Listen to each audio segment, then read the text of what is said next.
Boa noite a todos, eu sou o Arthur do Centro Espírita Pão Nosso.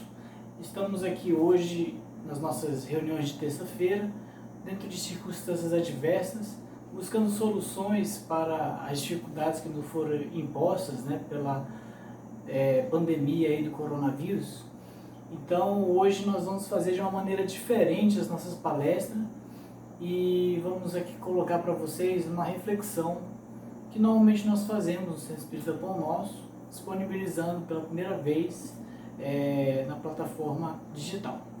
Então, para iniciar nossa reunião, como sempre fazemos, eu gostaria de convidar todos para fazer a nossa prece inicial.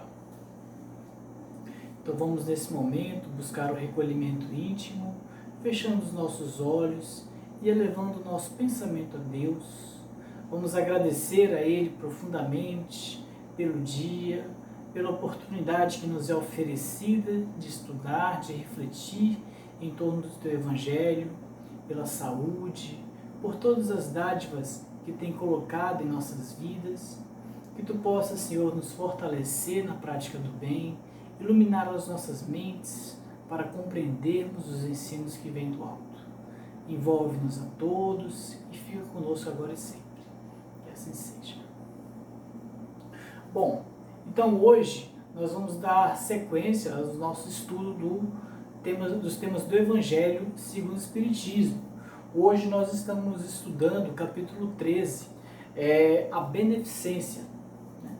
A beneficência que está inserido nos itens 14, de 11 a 14 desse capítulo 13 do Evangelho segundo o Espiritismo. E a gente vai iniciar com uma reflexão, vocês podem ver, de Jesus, que está lá em Lucas, capítulo 14, item 14. E sereis ditosos por não terem eles meio de vos retribuir, pois isso será retribuído na ressurreição dos justos. Então, nesse item, a gente quer refletir sobre a caridade. Vamos aprender como fazer a caridade. E quem que o Espírito de verdade nos convida para dar essa aula? Não é o Arthur, são espíritos de uma envergadura moral muito superior que a nossa, que fazem parte dessa falange de espíritos que trouxe a codificação kardeciana para nós. Então, dentre eles, nós vamos começar com um espírito chamado Adolfo, bispo de Argel.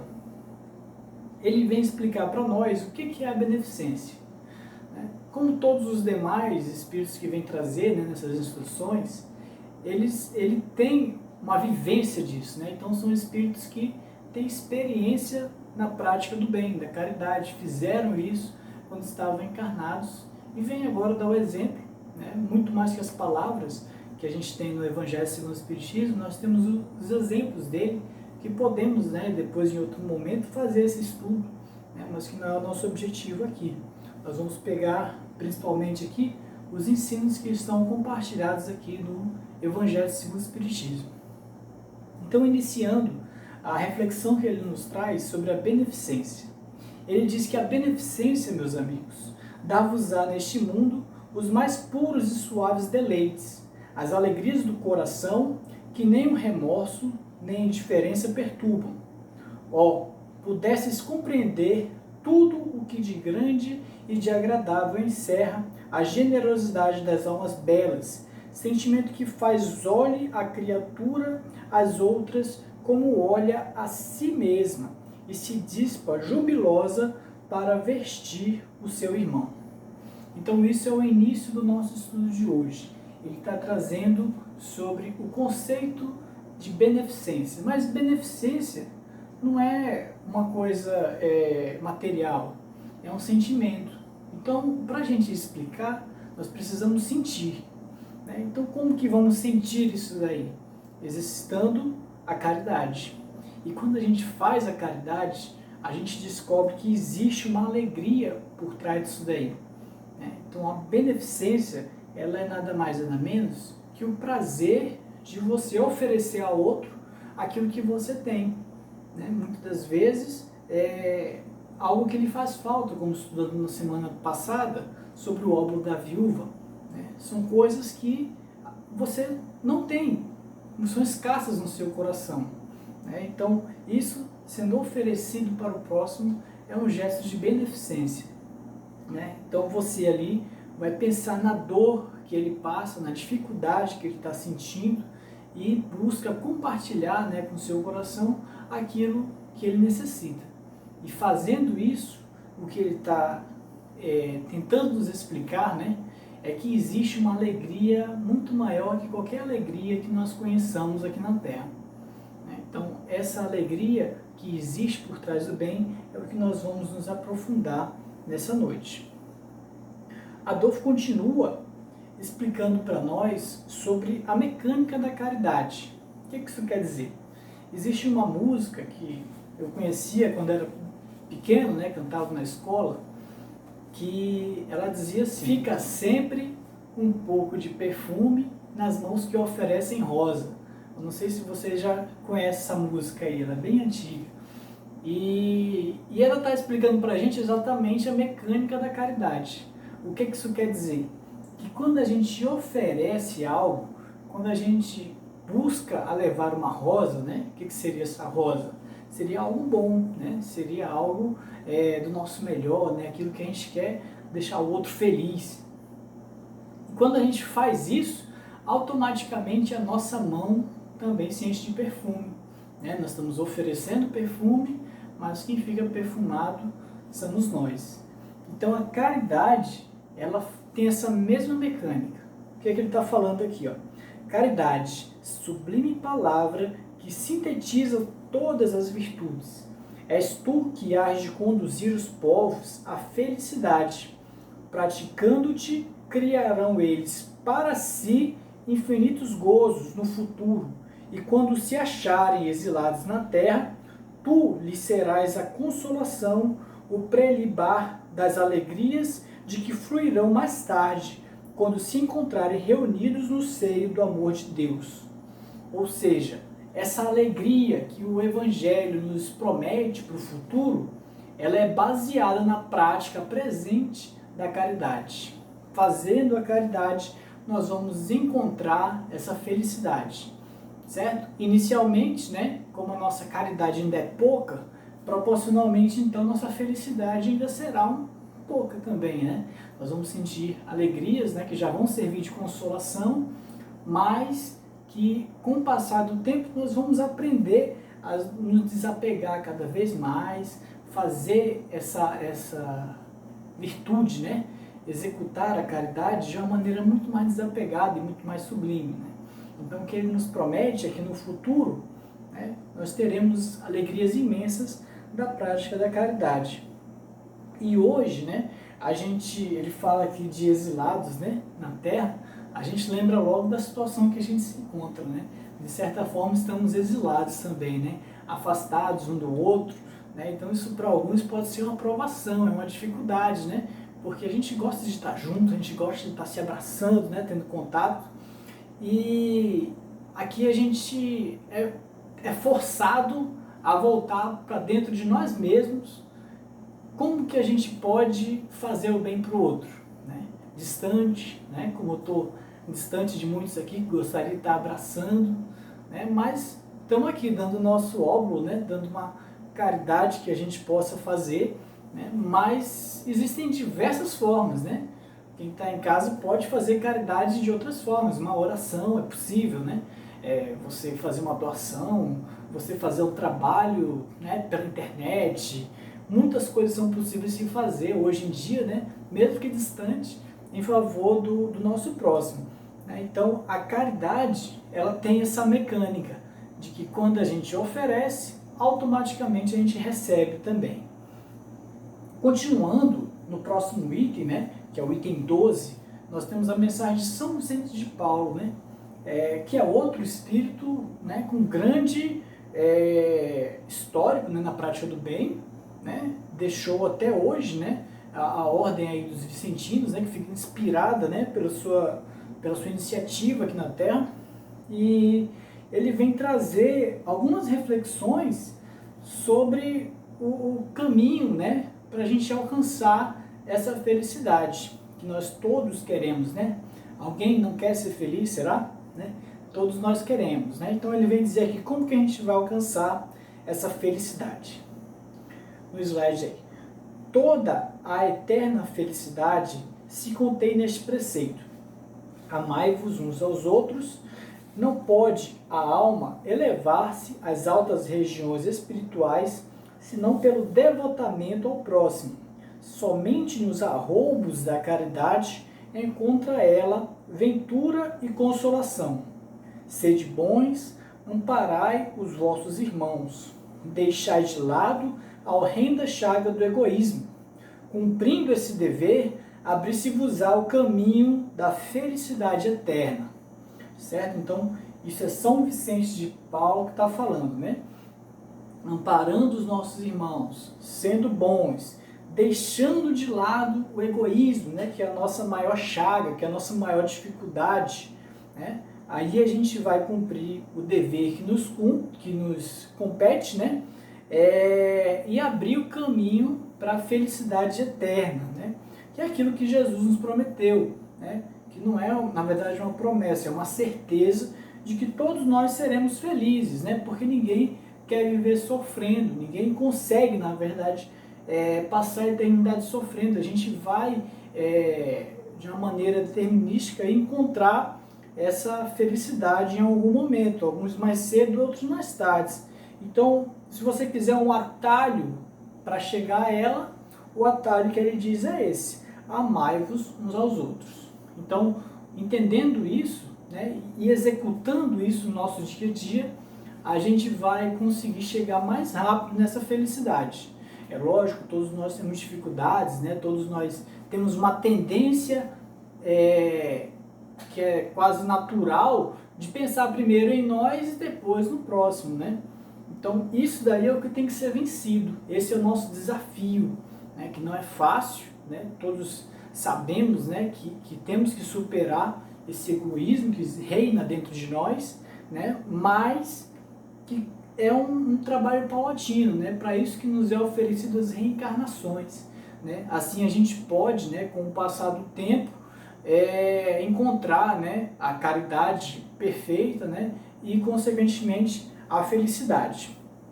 Continuando, São Vicente de Paulo diz o seguinte: vejo com frequência os espíritos pedirem lhe seja dado por missão continuar a minha tarefa. Vejo-os, minhas bondosas e queridas irmãs, no piedoso e divino ministério. Vejo-os praticando a virtude que vos recomendo, com todo o júbilo que deriva de uma existência de dedicação e sacrifícios.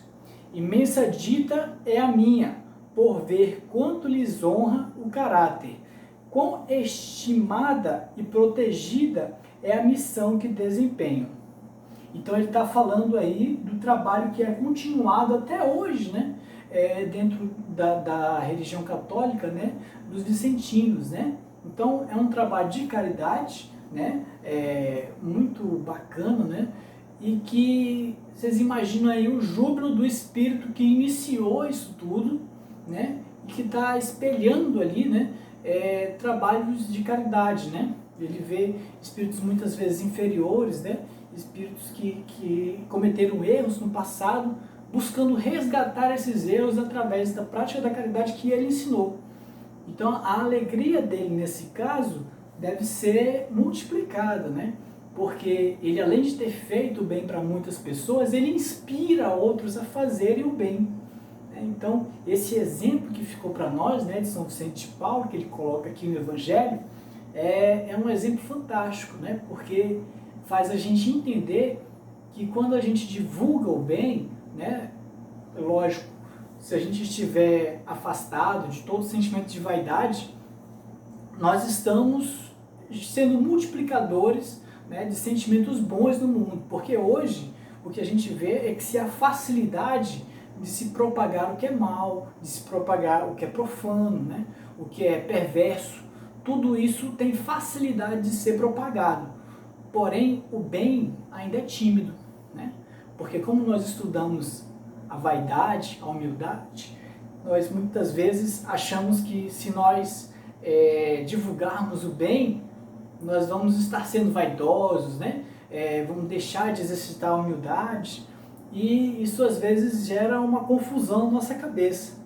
E quando São Vicente de Paulo, ele revela a alegria que ele sente de ver o que ele fez, inspirando outros a fazerem mais, multiplicando o trabalho que ele iniciou e resgatando almas, né? Muito mais almas, né? Então é uma reflexão interessante que a gente possa também, no nosso dia a dia, buscar inspirar o bem e a caridade nos outros. Continuando, tem dois itens, né, fantásticos do espírito que se chama Caritas, né? Esse espírito ele se autodenomina caridade, né? Então é muito bacana porque ela fala em primeira pessoa, né, desse sentimento que deve ser exercitado por todos nós. E de fato ela exercita, né? Ela é um exemplo de caridade. Então, num dos trechos aqui do Evangelho, né, no item 13, ela fala o seguinte: dei esta manhã o meu giro habitual, e com o coração amargurado venho dizer-vos: ó meus amigos, que de misérias, que de lágrimas, quanto tendes de fazer para secá-las todas? Em vão procurei consolar algumas pobres mães, dizendo-lhes ao ouvido: coragem, há corações bons que velam por vós. Não sereis abandonadas. Paciência.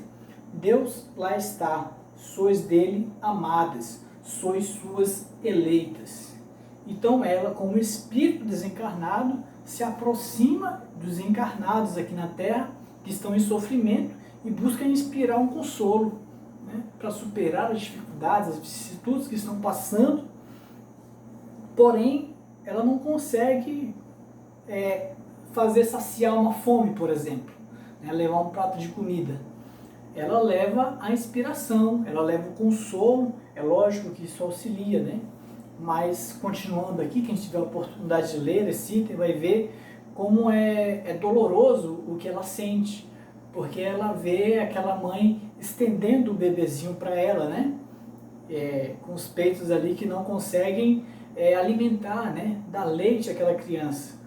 E isso deve doer muito no coração, porque o espírito desencarnado ele não tem braços físicos, né, para executar, né? Então a ação espiritual nesse caso ela é meramente moral, né? Ela vai agir, né, de maneira a tranquilizar o coração, né? Fazer muitas coisas que pode ser feito, porém materialmente é muito pouco que se faz.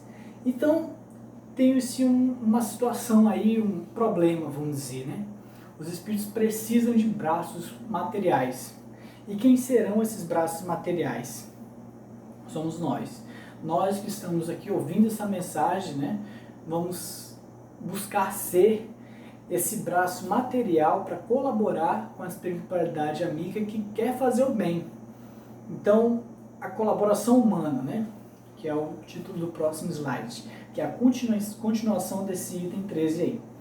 Por isso é que aqui venho, meus amigos, e vos digo: há por aí desgraçados em cujas choupanas falta o pão, os fogões se acham sem lume e os leitos sem cobertas. Não vos digo o que deveis fazer, deixo aos vossos bons corações a iniciativa. Se eu vos ditasse o proceder, nenhum mérito vos traria a vossa boa ação. Digo-vos apenas: sou a caridade e vos estendo as mãos pelos vossos irmãos que sofrem. Ela disse que não vai dizer o que precisamos fazer, mas eu acho que está clara a mensagem, né? Então, a mensagem, se você não entendeu ainda, meu amigo, não sei o que você precisa, de uma materialização, o que mais que falta depois dessa mensagem aqui, para você entender o que precisa fazer. Então ela está falando o seguinte, ó: os humanos precisam arregaçar as mangas e executar, fazer a caridade, material mesmo, né? Moral também, que a gente vai falar daqui a pouco. Mas nesse caso aqui, ela está pedindo a colaboração material, porque é aquilo que eles não conseguem fazer. Então o que os espíritos fazem? Eles vão atrás de humanos, né, encarnados aqui, que estão sintonizados com o bem, que querem fazer a caridade, e vai dar essa ideia. olha, tem uma família ali passando fome, né? Tem outro ali que está precisando de um agasalho. Então, vai buscar mentes que estejam sintonizados com essa ideia, né? Semeando esse pensamento, fazendo com que eles executem materialmente, né? E às vezes até provendo ali, às vezes não sempre, né? Provendo os recursos necessários para a execução desse trabalho, né? Então ali, normalmente é assim que se iniciam, né, os nossos trabalhos sociais, que muitas vezes nós achamos que temos brilhantes ideias, né? Mas que na verdade essas ideias vêm do alto e nós apenas estamos em sintonia, né? Então, se você quer fazer algo no bem, busque ouvir, né, a espiritualidade que está ao seu lado, às vezes implorando socorro em favor daquelas famílias mais necessitadas, né?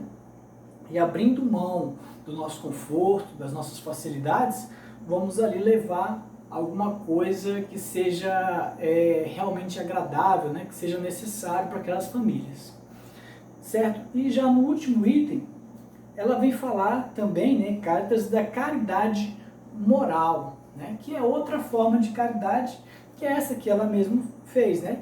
Então vem explicar melhor para a gente o que é essa caridade moral. Ela fala o seguinte: várias maneiras há de fazer-se a caridade, que muitos dentre vós confundem com a esmola. Diferença grande vai, no entanto, de uma para outra. A esmola, meus amigos, é algumas vezes útil, porque dá alívio aos pobres, mas é quase sempre humilhante, tanto para o que dá como para o que o recebe. A caridade, ao contrário, liga o benfeitor ao beneficiado e se disfarça de tantos modos. Pode-se ser caridoso mesmo com os parentes e com os amigos, sendo uns indulgentes para com os outros, perdoando-se mutuamente as fraquezas, cuidando não ferir o amor próprio de ninguém. E dentre outros exemplos, né, que nós poderíamos citar aqui. Mas a essência da caridade moral é o exercício de virtudes que muitas vezes nos faltam, né, em favor do nosso semelhante, né? Então, se você, por exemplo, assim como eu, tem dificuldade na paciência, né, então você exercitar a paciência com uma pessoa que às vezes lhe testa, né, que vem pedir, né, essa paciência, é uma caridade moral, né? Você que às vezes é rabugento, é chato, né, que busca ali em algum momento ser mais agradável, né, ser mais legal com aquela pessoa, né, é uma forma de caridade moral, né? Você que às vezes tem dificuldade de, sei lá, de fazer algo bom mesmo para os seus semelhantes, né, só costuma pensar em si, né, no momento que você pensa no outro, né, também é uma caridade moral. Enfim, diversas formas, através de uma oração, de uma prece, né, tudo isso é possível fazermos, né, que são formas de caridade moral. Então, essa caridade muitas vezes ela tem mais valor do que a caridade material, porque em alguns casos, né, que não é o meu, tem se sobrando, né, o dinheiro, né, então é mais fácil você dar o dinheiro ali que resolve logo o problema, né, fica feliz o cara, você também está tranquilo aqui, né, não lhe falta nada, então pronto, resolveu sua dificuldade e a do cara, né. Porém, ela não é um óbolo, né, como a gente falou na semana passada, ela você está dando algo que está sobrando, então é tranquilo, né? Você não tem grandes ganhos nisso daí. A caridade moral, por outro lado, ela vem nos cobrar coisas que às vezes a gente não tem, né? Então é um exercício que nós devemos e podemos fazer no nosso dia a dia que não nos custa nada, né? Porém, como a gente falou, custa o exercício da reforma íntima, que muitas vezes é mais doloroso do que dar uma fortuna mesmo, né? E finalizando, tem um exemplo muito bacana que eu queria poder ler aqui com vocês, que está no item 14. Ela fala, a Cartas, né, ela continua falando assim, ó: vejo várias vezes durante a semana uma reunião de senhoras de todas as idades. Para nós, como sabeis, são todas irmãs. Que fazem? Trabalham depressa, muito depressa. Os dedos são ágeis. Vede como trazem alegres os semblantes e como lhes batem em uníssono os corações. Mas com que fim trabalham? É que veem aproximar-se o inverno, que será rude para os lares pobres. As formigas não puderam juntar durante o verão as provisões necessárias e a maior parte de suas utilidades está empenhada. As pobres mães se inquietam e choram, pensando nos filhinhos que durante a estação invernosa sentirão frio e fome. Tende paciência, pobres mulheres. Deus inspirou outras mais afortunadas do que vós. Elas se reuniram e estão confeccionando roupinhas. Depois, um destes dias, quando a terra se achar coberta de neve, e vós vos lamentar dizendo, Deus não é justo, que são as vossas palavras habituais, sempre que sofreis, vereis surgir a filha de uma dessas boas trabalhadoras que se constituíram obreiras dos pobres. Sim, é para vós que elas trabalham, e os vossos lamentos se mudarão em bênçãos, porque no coração do infeliz o amor caminha bem perto do ódio. Que reflexão, né? Então, muitas vezes, isso acontece conosco em todos os aspectos. Primeiro, as dificuldades, né? Todos nós passamos dificuldades. E existem pessoas que estão pensando nas nossas dificuldades, né? Pensando em ajudar a dificuldade de alguém. Né? Então, às vezes, antes da gente maldizer a Deus, né? Maldizer a vida, maldizer, né, ao mundo, a gente possa pensar que existem pessoas buscando o bem, né? Pessoas pensando em nós, né? E buscando ajudar de alguma forma. E que nós possamos também ser essa pessoa, né? Possamos pensar um pouquinho naqueles que sofrem, né? Está chovendo forte, poxa, e aquela pessoa que está sem uma cobertura ali para sua casa, né? Não consegue nem se proteger da chuva. Né? Aqui a gente não fala nem de neve, né? Aqui no Brasil, mas, né, no caso lá na França, né, esse é um problema, né, que as senhoras estavam pensando nesse frio. Entre outros tantos, né, agora no coronavírus, né, que a gente está vendo, da higiene, né, muitas pessoas não têm condições mínimas de se higienizar. Né? Como é que estão essas famílias, né, hoje se livrando dessa doença? Como é que vai ser o impacto para elas? Então tudo isso são preocupações e ações que podemos ter, né, buscando auxiliar essas famílias, né? Então a reflexão que a gente gostaria de ter, né, de tirar de essência, né, já concluindo, é essa do Evangelho do Cristo, né, que a gente finaliza com essa passagem dele aí.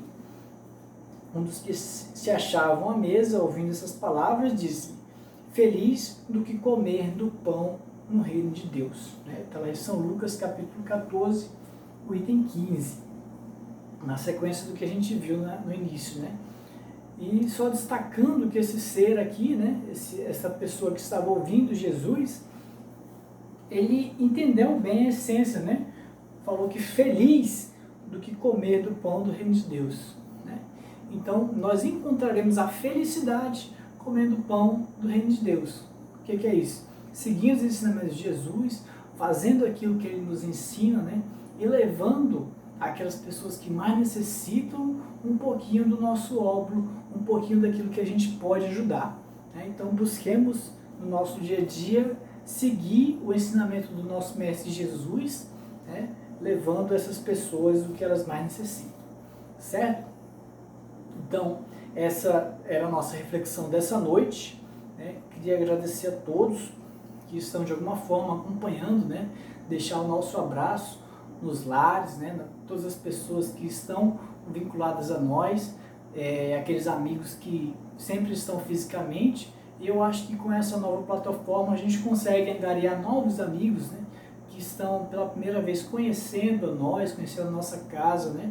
E que, se Deus quiser, no passar dessa tempestade, estaremos todos juntos, certo?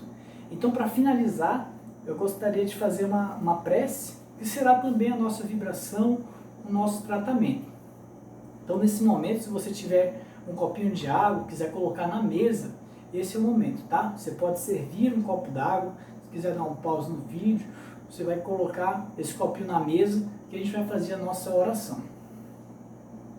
Então, vamos nesse momento, meus irmãos, mais uma vez, fechar os nossos olhos, mentalizando a imagem doce e meiga do nosso Mestre Jesus, adentrando os nossos lares, trazendo intensa luz com a sua presença de amor, inspirando-nos sentimentos de caridade, de amor ao próximo.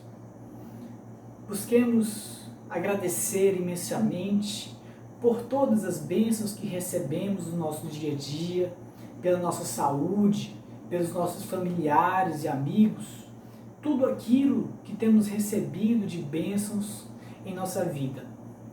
Rogamos a Ti, Mestre querido, que possa abençoar os nossos lares, abençoar os nossos familiares, abençoar a todos aqueles que estão de alguma forma ligados a nós, entre encarnados e desencarnados, que possamos juntos, nessa etapa de nossas vidas, buscar nos aprimorar moralmente, crescer, para nos aproximarmos de Ti e encontrarmos a verdadeira felicidade que buscamos todos aqui na Terra. Envolve os nossos queridos irmãos que estão necessitados, passando por doenças, por provações, em especial os nossos irmãos sofrendo agora nessa fase do coronavírus, todos aqueles que estejam passando por resgates nesse momento, sejam abençoados pela espiritualidade e visitados por Ti, Mestre querido. Fica conosco agora e sempre, que assim seja. Muito obrigado, meus irmãos, que Deus nos abençoe e até a próxima.